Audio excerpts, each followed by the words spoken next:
En el turbulento siglo XI, entre los Alpes italianos y la corte inglesa, vivió un hombre cuya mente brillante y fe inquebrantable lo llevarían de la quietud monástica a la confrontación con reyes, monje, teólogo y arzobispo. Fue el padre de la escolástica y un valiente defensor de la libertad de la Iglesia. Su vida fue un constante diálogo entre la razón y la fe, y su legado un testimonio de cómo la verdad puede prevalecer incluso ante el poder más absoluto. San Anselmo de Canterbury. La fe que busca entender y la libertad de la Iglesia. El filósofo arzobispo en la encrucijada de la fe y el poder. En la bulliciosa Europa del siglo XI, un período de profundos cambios, donde la razón comenzaba a dialogar con la fe y el poder terrenal, chocaba con la autoridad espiritual, emergió una figura que encarnaría estas tensiones y las trascendería. Anselmo de Aosta. Nacido en 1033 o principios de 1034 en Aosta, una estratégica ciudad alpina entonces parte del reino de Borgoña. Anselmo no solo se convertiría en un monje benedictino ejemplar, sino también en un pensador revolucionario, un teólogo venerado y un arzobispo valiente. Su legado se inmortalizó en la frase «Fides quaerens intellectum», la fe que busca entender, una síntesis perfecta de su método y de su vida. Su camino, sin embargo, no fue de paz intelectual solamente.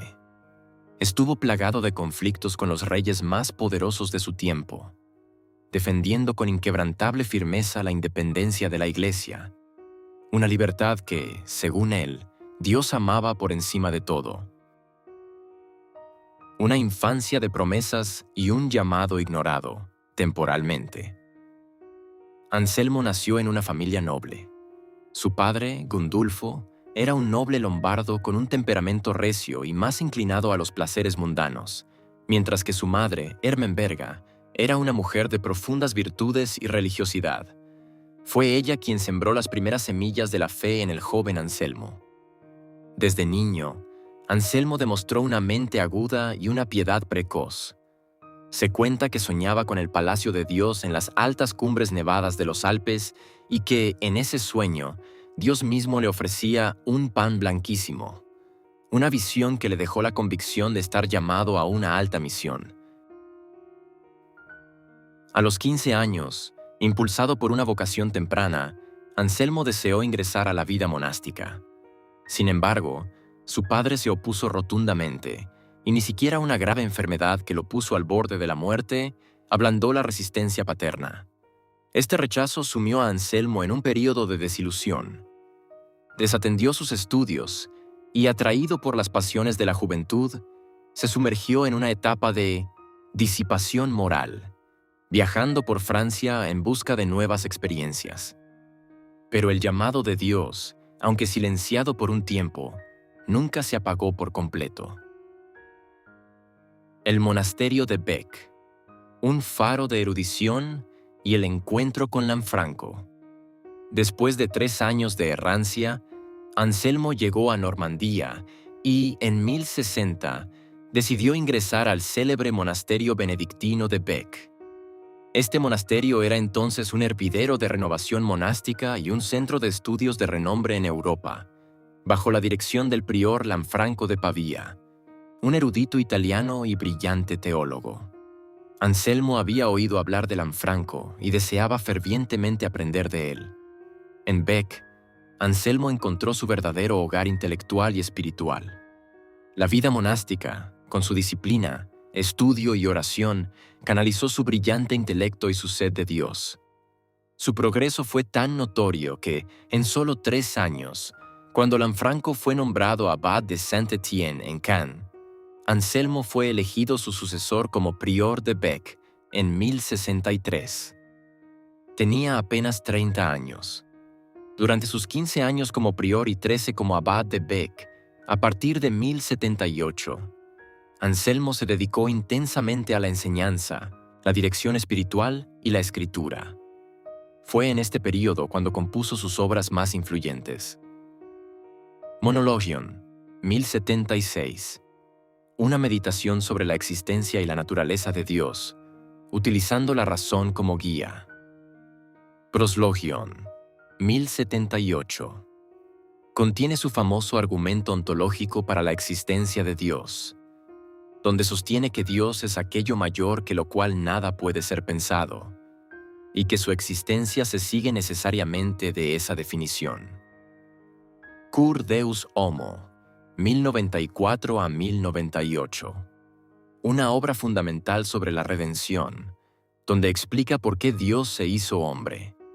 Anselmo era un maestro excepcional, que inspiraba a sus alumnos a amar el conocimiento y a profundizar en los misterios de la fe con la ayuda de la razón. Su paciencia, dulzura y capacidad de escucha eran legendarias. Su fama como teólogo y hombre santo se extendió por toda Europa. Arzobispo de Canterbury. Un destino no deseado y la defensa de la Libertas Ecclesiae. La conquista normanda de Inglaterra en 1066 por Guillermo el Conquistador cambió el panorama político y eclesiástico. Lanfranco fue nombrado arzobispo de Canterbury, y tras su muerte en 1089, la sede primada de Inglaterra quedó vacante durante 4 años, ya que el nuevo rey, Guillermo II el Rojo, se negaba a nombrar un sucesor, apropiándose de las rentas de la archidiócesis.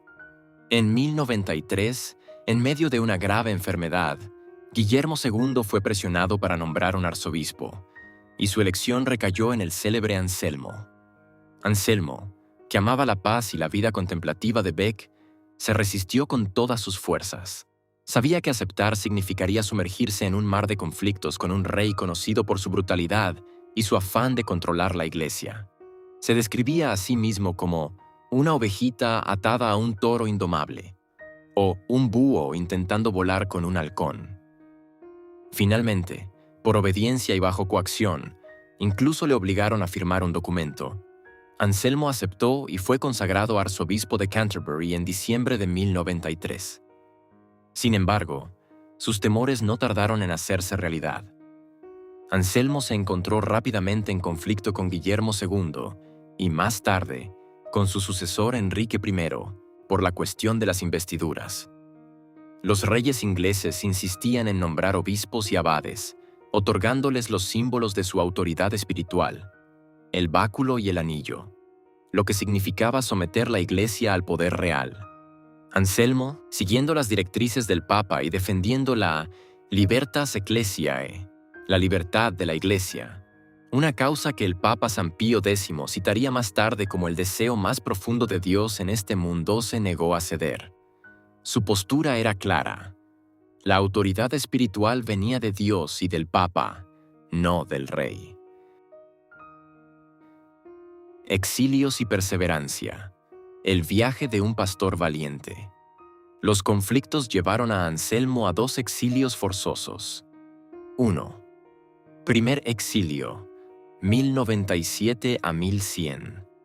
Tras chocar con Guillermo II por una serie de disputas, incluida la negación de Anselmo a pagar grandes sumas de dinero al rey y su deseo de viajar a Roma para consultar al Papa, Anselmo partió al exilio. Durante este período, asistió al Concilio de Bari, 1098, donde defendió la doctrina del filioque, la procesión del Espíritu Santo del Padre y del Hijo, frente a los teólogos griegos, y completó su obra Cur Deus Homo. Recibió un gran apoyo del Papa Urbano II. 2. Segundo exilio, 1105 a 1107. A la muerte de Guillermo II, Enrique I subió al trono y, aunque inicialmente pareció más conciliador, pronto resurgió la cuestión de las investiduras. Anselmo se negó a aceptar que el rey invistiera a los obispos recién nombrados, o que los obispos que ya habían sido investidos por el rey fueran reconocidos sin la aprobación papal. Esto llevó a un nuevo y prolongado exilio. Durante sus exilios, Anselmo viajó por Italia y Francia, buscando el apoyo papal y la comprensión de otros líderes eclesiásticos. A pesar de las dificultades y la añoranza de su diócesis, mantuvo su postura firme, convencido de que defendía la voluntad de Dios. Su sufrimiento físico y moral fue grande, pero su fe y su confianza en Dios nunca flaquearon. Finalmente, gracias a la perseverancia de Anselmo y a la intervención del Papa, se llegó a un compromiso con Enrique I en el Concordato de Londres, 1107. Este acuerdo fue un precursor del Concordato de Worms, 1122, y estableció que los obispos y abades serían elegidos por el clero y consagrados por el arzobispo, recibiendo luego del rey las posesiones temporales de sus sedes. El homenaje, pero sin la investidura espiritual por parte del monarca. Fue una victoria significativa para la independencia de la Iglesia, la muerte del Doctor Magnífico y el legado inmortal. Anselmo regresó a Inglaterra, agotado por los años de lucha y viajes. Continuó su labor pastoral y teológica con la misma dedicación hasta el final. Falleció el 21 de abril de 1109, a la edad de 76 años, en Canterbury, su sede episcopal. Fue canonizado en 1494 por el Papa Alejandro VI y declarado Doctor de la Iglesia, Doctor Magnificus, en 1720 por el Papa Clemente XI. Su festividad se celebra el 21 de abril. El legado de San Anselmo es inmenso. Filosofía y teología. Es considerado el padre de la escolástica por su método de aplicar la razón a la comprensión de la fe. Sus obras siguen siendo estudiadas hoy en día por su profundidad y originalidad. Defensor de la Iglesia. Su vida fue un testimonio de valentía en la defensa de la libertad e independencia de la Iglesia frente al poder secular, un principio fundamental que sigue siendo relevante. Espiritualidad. Su profunda vida de oración, su humildad y su amor a Dios lo convirtieron en un modelo de santidad, que equilibraba el intelecto más agudo con la piedad más sincera.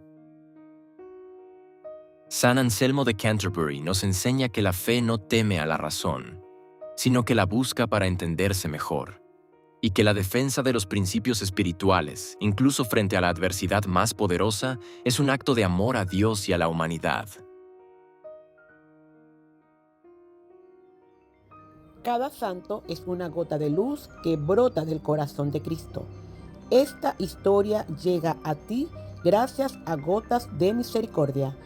Te invitamos a suscribirte, dejar tu comentario y compartir este mensaje para seguir esparciendo juntos el amor y la fe.